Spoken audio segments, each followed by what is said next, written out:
In this video tutorial, I will explain to you how the electrolysis of aqueous ionic compound works. When we're dealing with electrolysis of ionic compounds, we don't only consider the ions coming from the ionic compound, but we also consider the ions coming from the water, because these ionic compounds are dissolved in water. So let's first take the first example of NaCl. Sodium chloride aqueous contain the sodium ion, which is a metallic ion, and the chloride ion. However, since this sodium chloride is aqueous, it means that we need to consider the ions coming from water as well, which are the hydrogen ion and the hydroxide ion. Now, how does electrolysis work? Electrolysis uses the electricity to break down the ionic compound. And the ions of that ionic compound will be deposited around the electrodes based on their charge. So in the electrolysis, we have the cathode electrode that is negative and the anode electrode that is positive. So therefore, from the ionic compound around the cathode, the positive ion will be surrounding it, will be attracted to it. So in our example here, it's Na+. And around the anode, which is the positive electrode, the other ion, the chloride, will be surrounding it. However, as I mentioned at the beginning, that's not the only case, because we also have the ions available in water. And these ions are H+, which also going to be attracted to the cathode, that is a negative electrode, and the OH-, it will be also attracted to the anode of this electrolysis, that is a positive electrode. And then there will be a competition between the ions at the electrodes. How this competition works. Here's the cathode and here's the anode. Okay, so there's a competition between the positive ion and hydrogen ion. And there's a competition between chloride ion and hydroxide ion. Now I'm gonna take an example, a rule. I will give you the rules to this. Here, the ion that will be discharged, at the cathode is the one that will undergo a reduction.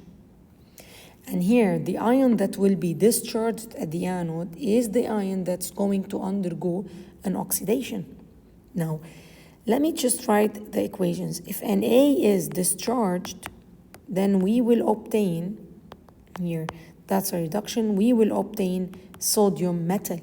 However, if the H+ is discharged, we will obtain hydrogen gas.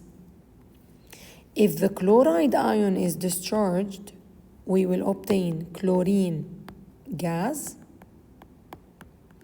And if hydroxide ions are discharged at the anode, we will get oxygen gas. Now this needs balancing, 2H+, aqueous, and 4 electrons. How do I know which ion is discharged at the cathode and which one is discharged at the anode?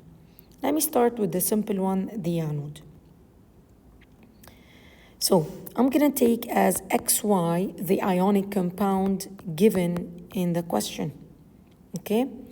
Now, the anion in that ionic compound has to be an ion of group 17. If it is Br-, Cl-, or I-, so if that ion is a group 7 element, and specifically Br-, or Cl-, or I-, then the halogen gas is produced. Br2, Cl2, and I2 gas will be produced. However, if the anion is not from group 17, yani if the anion in that ionic compound, and I'm talking about Y itself, if Y was not Br or Cl or I, in this case, the OH minus is the ion discharged at the anode, and the OH minus is going to give me the oxygen gas. So here, in our case, the example that I just took, I have NaCl. So here, in this case, oxygen gas is not going to be produced at the anode because the anion in this example that I took is Cl minus.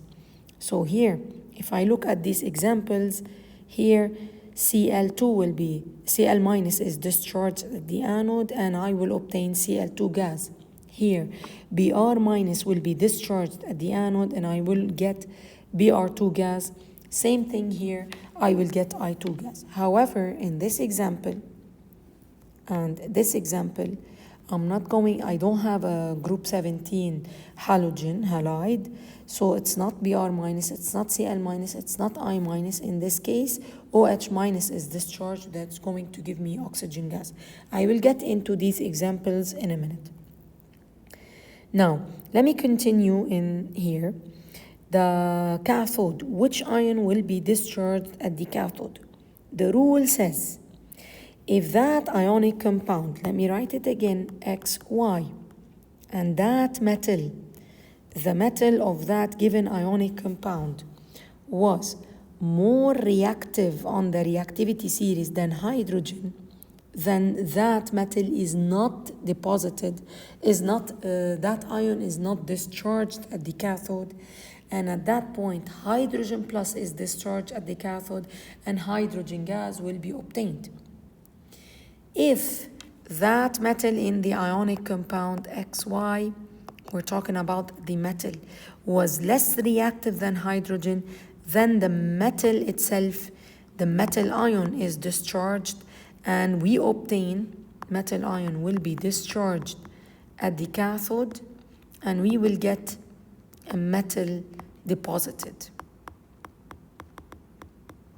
Okay, so in the example that I gave you, I have here few examples like NaCl and copper bromide.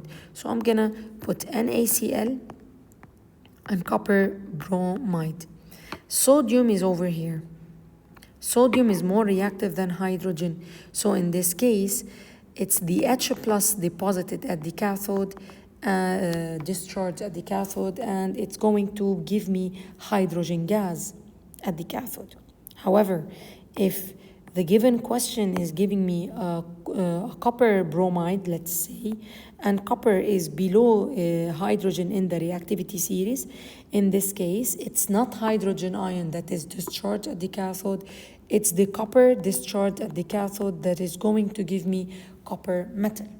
However, this rule can be a bit confusing because there are some metals that they are more reactive than hydrogen, but still these metals are discharged at the cathode and they undergo reduction.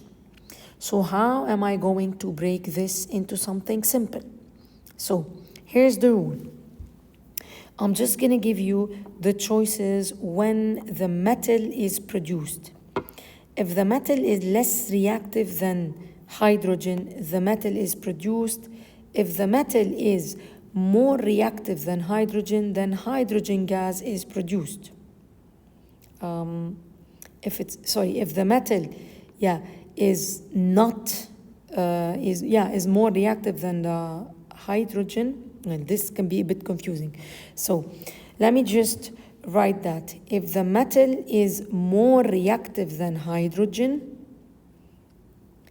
if the metal is less reactive than hydrogen, yes, the metal is deposited.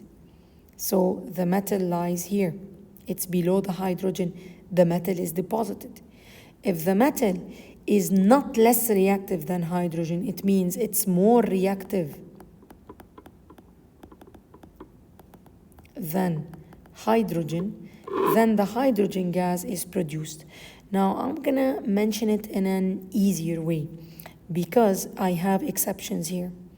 And I'm going to write over here, if in X, Y, the metal given is group 1 or 2 or aluminum, then in this case, H plus is discharged at the cathode, and it is going to produce hydrogen gas. So I'm talking about the metal in the example given. So those, if they are in aqueous electrolysis, they will never be discharged at the cathode. It's the hydrogen plus discharge at the cathode.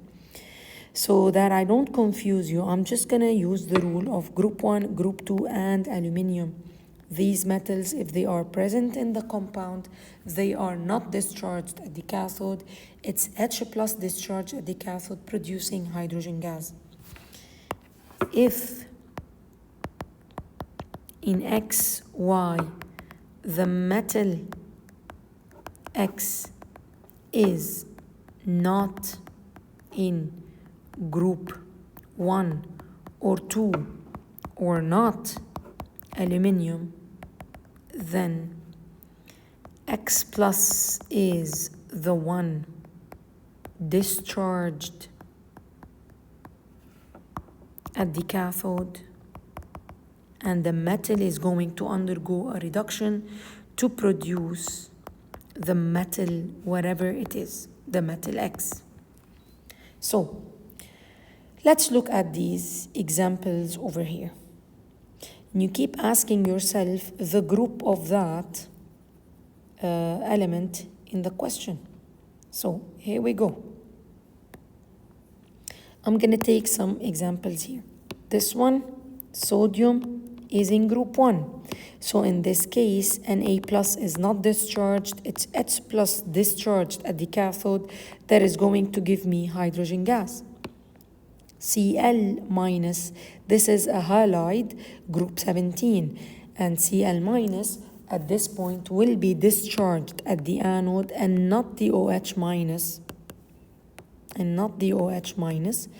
So Cl minus is going to undergo an oxidation and produce Cl2 gas. Let's take the other example. Copper bromide. Is this group 1 or 2 or aluminum? No. In this case, Cu2 plus is the one discharged at the cathode and not H plus discharged at the cathode. Cu2 plus is going to undergo a reduction, giving me Cu metal. Now, Br, remember I said 3 choices, Cl minus, Br minus, and I minus. Here I have Br minus. So at the anode, is it Br minus or OH minus discharged? It's Br minus discharged. That's going to undergo an oxidation, producing Br2 gas. Let's take other examples here. Ki, I'm going to write them over here to make it simple. Ki, potassium iodide. What are the ions? I have K plus, I have H plus at the cathode, and I have I minus coming from the ionic compound competing with hydroxide ion of water. Now, since this belongs to group 17, then I minus is the one discharged at the anode, and I minus is going to undergo an oxidation, and here's the full balancing. Now, at the cathode, which ion is discharged? Since this K belongs to group 1, then K plus is not discharged at the cathode. It's the H plus discharged at the cathode, and it's going to undergo a reduction and gives me hydrogen gas, and that's the balancing.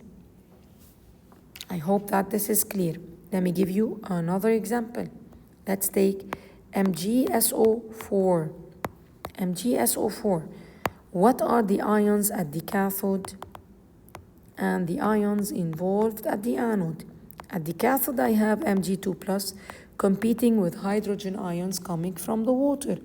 At the anode, I have the sulfate ion coming from the ionic compound and the hydroxide ions coming from water. Now, which ion will be discharged? Mg belongs to group 2. And as I told you, remember, group 1, 2, and aluminium are never discharged at the cathode. So it's not going to be discharged. It's H plus discharge that is going to undergo a reduction. At the anode, the rule is simple. If whatever I have here is not Cl minus, not Br minus, not I minus, then it's not going to be discharged, and the ions discharged at the anode is the hydroxide ion that is going to undergo an oxidation and produce oxygen gas. So in this case, in magnesium sulfate, Mg ion is not discharged, sulfate ion is not discharged. We get hydrogen gas at the cathode and oxygen gas at the anode. Let's take another example. Zinc sulfate. Is zinc group 1? No. Is zinc group 2? No. Is this aluminium? Also it's not. Then in this case, H plus is discharged at the cathode, and H plus is going to give me hydrogen gas. Now at the anode, you think about the other ion. Is this Br minus? No. Is this Cl minus? No. Is this I minus? No. That's something else. That's SO4 2 minus. So in this case, OH minus is discharged at the anode, and OH minus is going to produce oxygen gas. Oxygen gas. Let's take 2 more examples. Iron chloride. Again, is iron group 1? No. Is iron group 2? No, it's not. And that's not aluminium. So at the cathode, it's H plus discharged and not Fe2 plus. Now at the anode, look at this option. Is it Cl or Br or I? Yes, this is Cl minus. Then Cl minus is the one discharged at the anode and not hydroxide ion coming from the water. Now, the last example that I'm going to give, calcium iodide. Look at the cathode. Is the metal involved in this question belongs to group 1 or 2 or 13 or aluminium? Yes, calcium is group 2. So calcium is the one. Calcium is not going to be discharged at the cathode. It's H plus discharged at the cathode. And H plus is going to undergo a reduction. And at the anode, do I have over here Cl or Br or I? Yes, I have an I minus. So in this case, I minus is the one discharged and not hydroxide ion of water. And I minus is going to give me iodine gas. I hope that I was able to clarify this concept of aqueous electrolysis. I'm just going to do a recap. Whenever they give you in the question electrolysis of aqueous ionic compound, let's say XY, think about X. If X is not, let me start. If X is group 1, 2, or aluminium, in this case, H plus discharged at the cathode. If X is not group 1, 2, or aluminium, so I'm going to say is any other metal, then X plus, the metal ion itself, is discharged at the cathode. Now, moving on to the other part of the ionic compound, the anion. Now, if Y is strictly Br, Cl, or I, these are ions, then Br minus or Cl minus or I minus will be discharged at the anode. However, if I in that compound is any other ion, in this case OH minus is discharged at the anode. You don't have to memorize the reactivity series, just make it straightforward and consider checking the periodic table to know if the metal ion is discharged or the anion is discharged. Thank you for watching.